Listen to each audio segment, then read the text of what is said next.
Hi class, I decided to film today from somewhere familiar. I know we all miss this place.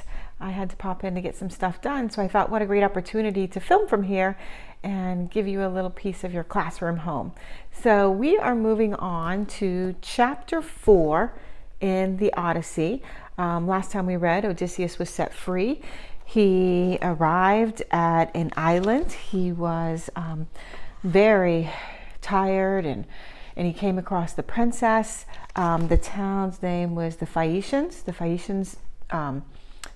And so she had suggested that he go in and try to win over the queen. Even though the Phaeacians were very friendly people, he still needed to win over the queen in order to get some help. And so here we go. Odysseus arrives at the palace. The princess returned to the palace with the laundry. She acted as if everything were normal, going up to her room without a word. Meanwhile, Odysseus waited in the trees outside town, just as the princess had instructed. Athena suddenly appeared by his side. Odysseus was happy to see the goddess who had helped him survive Poseidon's storm. She offered him some advice. "When you go in," she said, "do not be afraid. The more confident you act, the more likely you are to be trusted." Odysseus thanked her and made his way to the king's palace. Outside the palace garden was full of beautiful trees, luscious pears, pomegranates, apples, figs, olives hung from the branches. A stream ran through the garden, watering colorful beds of flowers. The palace walls were made of bronze, with a trim of royal blue tiles. The golden doors were framed by silver. Odysseus was stunned at the beauty of this Phaeacian palace. All around the inner courtyard, people were working. Some servants were grinding rich yellow grain. Others worked at looms, weaving tapestries and rugs. People carried things back and forth. All was lively and active.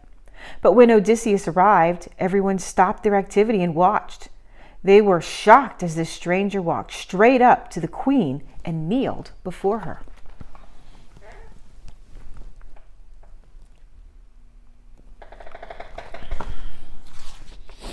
"Oh, queen," Odysseus exclaimed, "I understand that you are the woman to talk to.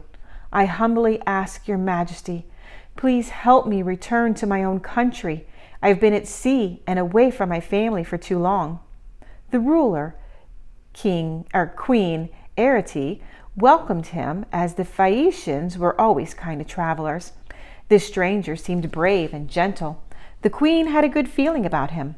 She introduced him to her husband, King Alcinous, and they invited the stranger to join them for supper.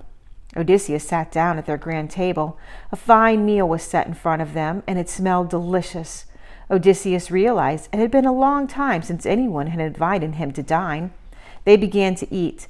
The king and queen made polite conversation with their guest. At once, Queen Arete recognized the shirt and cloak Odysseus was wearing. It was her own design. She had sewn these clothes for her son. "Where did you get these clothes?" she asked. Instead of giving the short answer, Odysseus told her his whole story. He spoke about how he had been held captive by Calypso and then set free, how he had sailed from the island in a tiny raft and braved the mighty anger of Poseidon, how he arrived at Phaeacia.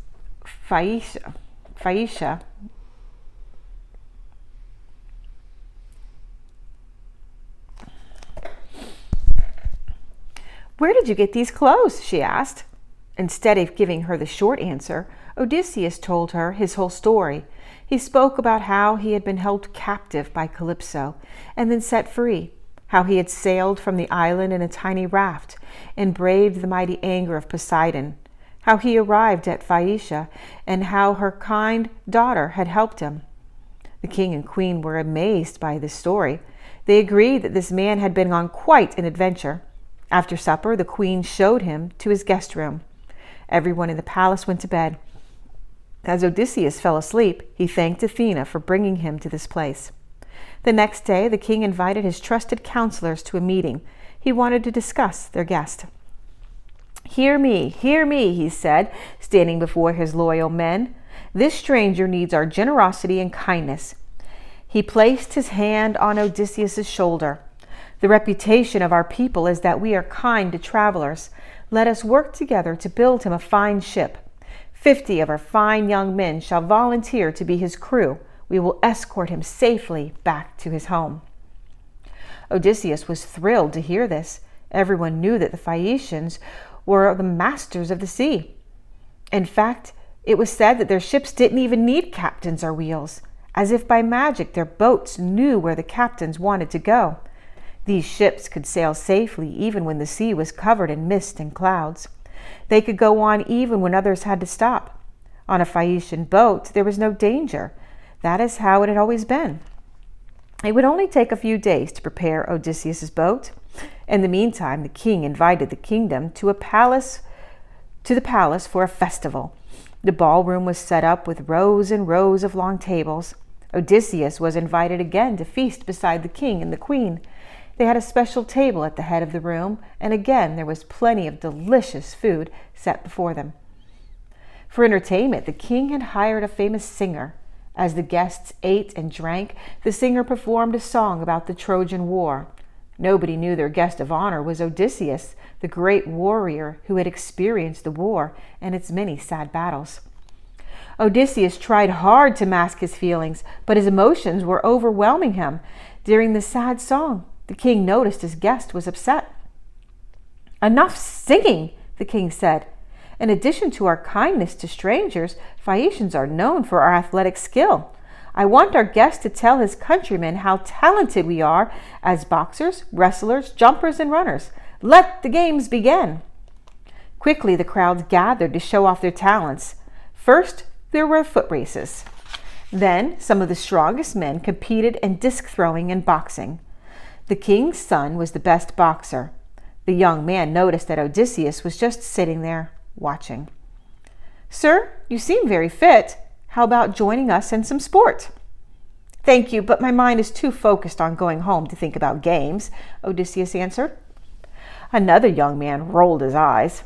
"Excuses, excuses," he said. "I guess you're not the athlete I thought you might be." Odysseus became annoyed. "And so what if I'm not?" he asked. "Not all men are athletes. Some are good speakers. Others are handsome but foolish. I have other things on my mind. The sea and my suffering have made me tired and weak, but you have made me mad and deserve to be put in your place." Odysseus turned and picked up a disc. It was much heavier than any other. He threw it much further than any other Phaeacian had thrown a disc. "What's next?" he asked, looking back at his challenger. "I will compete with any man in any sport." But the wise king, Alcinous, thought it best to end the competition. He changed the subject yet again. "Why don't you tell us your name instead?" he asked. He took a deep breath and told the king who he was. "I am Odysseus, king of Ithaca. I have been traveling since the end of the Trojan War, trying to get back to my home." The crowd gasped. They couldn't believe it was Odysseus. Their voices rose to an uproar. King Alcinous had to quiet the crowd. He shouted, "Silence! Order!" The crowd hushed. The king continued, "Dear Odysseus, we are honored to have you in our kingdom. Perhaps you can tell us a story of your travels." Odysseus smiled. "Just one story?" he asked. After all, he had so many. "In my long journey home to Ithaca, I have encountered many things. I have faced many dangers, troubles, and struggles. My tale is long and winding, but I will tell since you have asked." And then he began the tale of his journey. All right, so we learned that he meets the king and queen. They accept him. They take him in. They offer games and music. Odysseus kind of proves himself as a great sportsman, even though the men were kind of making him mad, kind of challenging him, and he kind of put him in their place. And so now they've asked to tell a story. They found out who he is. He is Odysseus, and he's got this great story. And so our book now is going to go into the story of his long journey home. All right, I hope you have a great rest of your day.